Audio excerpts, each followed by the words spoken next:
Boa tarde, queridos irmãos, boa tarde, queridas irmãs. Que a paz e o amor do Mestre Jesus esteja e permaneça em nossos corações. Gostaria de agradecer à Luz Divina pelo convite e principalmente pela oportunidade de aprendizado e estudo. No mês de abril, em homenagem aos 166 anos de lançamento do Livro dos Espíritos, a Luz Divina promove o seu 36º Simpósio Espírita, tendo como tema central Allan Kardec, trabalho, solidariedade e tolerância. A minha palestra tem como tema Evolução na Seara Espírita. Allan Kardec inscreveu em sua bandeira estas palavras: trabalho, solidariedade e tolerância. A palavra trabalho deriva-se do original latino tripalium, que era um instrumento de tortura composto de 3 paus. Da ideia de sofrer, passou-se a de esforçar-se, lutar e, enfim, trabalhar. Trabalhar é dedicar-se a uma atividade, desempenhar um ofício, fazer um trabalho. A questão 674 do Livro dos Espíritos pergunta: a necessidade do trabalho é lei da natureza? E a resposta: o trabalho é lei da natureza. Por isso mesmo, constitui uma necessidade, e a civilização obriga o homem a trabalhar mais, porque lhe aumenta as necessidades e os gozos. Entretanto, por trabalho só se devem entender as ocupações materiais? Não. O espírito trabalha, assim como o corpo. Toda ocupação útil é trabalho. Joana de Ângeles complementa: os mecanismos da evolução utilizam-se do trabalho como meio de disciplinar a vontade, domar os instintos, desenvolver a razão e sublimar os sentimentos. O trabalho é, ao lado da oração, o mais eficiente antídoto contra o mal, porquanto conquista valores incalculáveis com que o espírito corrige as imperfeições e disciplina a vontade. O momento perigoso para o cristão decidido é o do ócio, não o do sofrimento, nem o da luta áspera. Na ociosidade surge e cresce o mal. Na dor e na tarefa fulguram a luz da oração e a chama da fé. Maledicências e intrigas, vaidade e presunção, calúnias e boatos, despeito e descrédito, inquietações e medo, pensamentos deprimentes e tentações, nascem e se alimentam durante a hora vazia. A palavra solidariedade, de solidários, se expressa como a dependência mútua entre os homens, sentimento que leva os homens a se auxiliarem mutuamente. Assim, solidário é quem partilha o sofrimento do outro ou se propõe a atenuá-lo. Tolerância é aceitar com indulgência, disposição de admitir nos outros modos de pensar, de agir e de sentir diferente dos nossos. Mais do que nunca, devemos vivenciar o lema do mestre Lyonês, pois é roteiro de saúde e equilíbrio para todos os que buscam evoluir na seara espírita.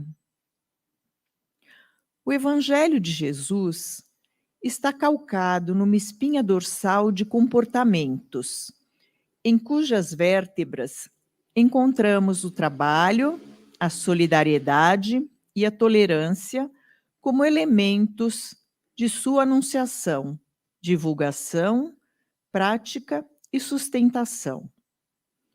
Jesus, ao ensinar que o Pai trabalha incessantemente, que o amor ao próximo secunda o amor a Deus na lei maior e que devemos perdoar as ofensas 70 vezes, 7 vezes, reforçou a importância fundamental do trabalho, da solidariedade e da tolerância na construção do reino dos céus.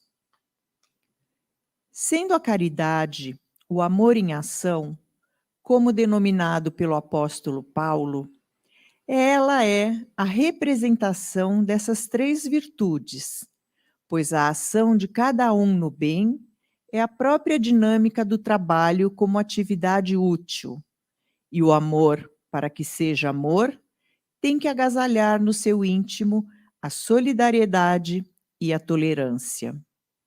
Logo, a solidariedade e a tolerância trabalhadas só podem produzir e promover o bem. Allan Kardec, ao afirmar que fora da caridade não há salvação, formulou uma das mais espetaculares sínteses das leis morais da vida. E também ele, o codificador, não prescindiu do trabalho em toda sua grandeza, da solidariedade prestada e recebida, e da tolerância, pois não foram poucos nem pequenos os ataques à sua pessoa e à sua obra, sofridos da inveja, do ciúme, das intrigas, dos caluniadores, dos inimigos do progresso e do bem. Nós, que estamos no seio de uma sociedade espírita, que vive sob a custódia dos ensinos kardecianos, não podemos deixar de considerar a necessária preponderância da tríade em consideração, como fundamento de nossas ações dentro dessa organização, na qual somos aprendizes do bem, para que os benfeitores espirituais que a tutelam e a dirigem tenham razões para continuar investindo seus valores em prol das realizações programadas para a instituição, que, em última análise, significa a nossa realização pessoal. Que seja, pois, o trabalho no bem, a nossa grande ferramenta de construções nobres nas mentes e nos corações, e instrumento de nossa redenção pessoal. Que impere a solidariedade entre todos, para que assim se dê a união e advenha a força operosa tão esperada, e qual feixe de varas sejamos ação e sustentação dos objetivos comuns da casa. Que a tolerância para com as imperfeições dos outros seja a nossa dama de companhia, e estaremos acatando a recomendação do Espírito da Verdade, para que calemos nossas eventuais diferenças pessoais, a fim de que o Senhor, ao chegar, encontre acabada a obra. Nascer, viver, morrer, renascer ainda e progredir sempre. Tal é a lei. Kardec recebeu do Espírito de Verdade uma comunicação informando sua missão. A missão dos reformadores está cheia de dificuldades e de perigos, e a tua é rude. Disso divino, porque é o mundo inteiro que se trata de agitar e de transformar. Mais de 10 anos após a comunicação, Kardec confirma que, de fato, experimentou todos os obstáculos anunciados, mas afirma ele que a assistência e proteção dos bons espíritos nunca lhe faltaram. Kardec sentia-se feliz por não ter experimentado o desânimo e ter prosseguido sempre em sua tarefa, sem se preocupar com a malevolência de que era alvo. Reconhece-se o verdadeiro espírita pela sua transformação moral e pelos esforços que faz para dominar as suas más tendências. Outro conceito poderíamos retirar desta análise. Vivemos num mundo cheio de coisas boas, assim como pleno de maldades, nem sempre imaginadas. Diz-nos a razão que onde houver guerra, ela aí está, a tortura. Qual irmã gêmea dessa impiedosa sombra da evolução humana, que é a luta mortal entre homens? Através dos direitos humanos no mundo, a arremessar o homem para novos conceitos de humanidade e respeito mútuo, que não deixa de apontar os inúmeros métodos e locais onde essa prática primitiva ainda permanece, neste mundo que caminha para uma situação social melhor. É que, quando o homem se conscientizar da realidade da reencarnação, deixará de utilizar esses bárbaros métodos, interiorizando a certeza de que o seu amanhã será o somatório do que fizer hoje, dando razão àquele ditado popular: quem semeia ventos, colhe tempestades. Conhecedor da lei de causa e efeito, que rege o universo, o homem preocupar-se-á mais em conquistar situações que sejam gratificantes para si, procurando subir os degraus da evolução o mais depressa possível, não a retardando com a aflição dos espinhos do nosso íntimo, ainda não aprimorado. De resto, o fundamental é preservar a realidade da vida espiritual, pós-morte, a desdobrar-se pelos infinitos caminhos de que a vida dispõe, bem como da certeza de que nascer, morrer, renascer, progredir sempre, tal é a lei. Estamos certos de que estes conceitos serão a chave mestra que lançará o mundo para novos horizontes mais felizes e radiosos, em que o homem fará da fraternidade e ajuda mútua o seu objetivo. Falaremos sobre as principais obras espíritas de autoria de Allan Kardec. O Livro dos Espíritos, A Filosofia, lançado em abril de 1857, foi a primeira obra básica do Espiritismo, de uma série de 5 livros. Um livro escrito para todos os homens e para todas as épocas, que aborda questões profundas da existência. As comunicações entre o mundo espírita e o mundo corporal estão na natureza e não constituem nenhum fato sobrenatural. É por isso que se acham vestígios em todos os povos e em todas as épocas. Hoje, são gerais e patentes por todo o mundo. Os espíritos anunciam que os tempos marcados pela providência para uma manifestação universal estão chegados e que, sendo ministros de Deus e agentes de sua vontade, sua missão é instruir e esclarecer os homens para trabalhar em uma nova era de regeneração para a humanidade. O Livro dos Médiuns, o Fenômeno. Este livro é a segunda obra publicada, obra destinada a esclarecer os médiuns sobre as práticas mediúnicas ou interessados em estudá-las. Qualquer que seja a ideia que se faça dos espíritos, essa crença está necessariamente fundada na existência de um princípio inteligente fora da matéria. Ela é incompatível com a negação absoluta desse princípio. O Evangelho segundo o Espiritismo, a Moral. Este livro é o terceiro livro da codificação espírita. O Espiritismo encontra-se por toda parte, na antiguidade e em todas as épocas da humanidade. Em tudo encontramos os seus traços, nas escrituras, nas crenças e nos monumentos. Por isso que, ao abrir novos horizontes para o futuro, lança uma luz tão esclarecedora sobre os mistérios do passado. O Evangelho segundo o Espiritismo é um verdadeiro manual de vida, onde você poderá encontrar profundos apontamentos sobre os ensinamentos morais do Cristo e sua aplicação às diversas situações da vida. Obras póstumas, o legado.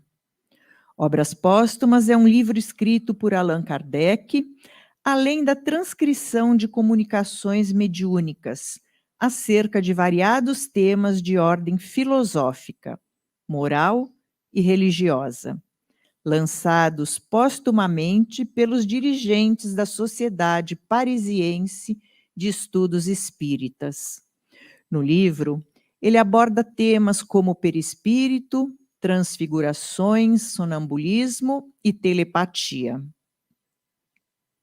A Gênese, os milagres e as predições segundo o Espiritismo. Documentos dos Arquivos Nacionais e da Biblioteca Nacional da França, além de outras evidências, provam, de maneira irrefutável, que as 4 primeiras edições da Gênese são idênticas à primeira, única versão que Allan Kardec publicou durante sua existência física.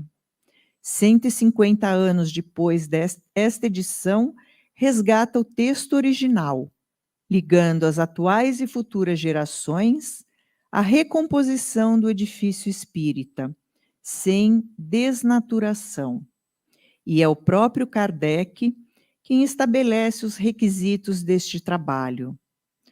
Para assegurar a unidade no futuro, uma condição é indispensável: é que todas as partes do conjunto da doutrina estejam determinadas com precisão e clareza, sem nada deixar em dúvida. Para isso, procedemos de maneira que os nossos escritos não possam dar lugar a nenhuma interpretação contraditória, e procuraremos que seja sempre assim. O céu e o inferno, ou a justiça divina, segundo o Espiritismo.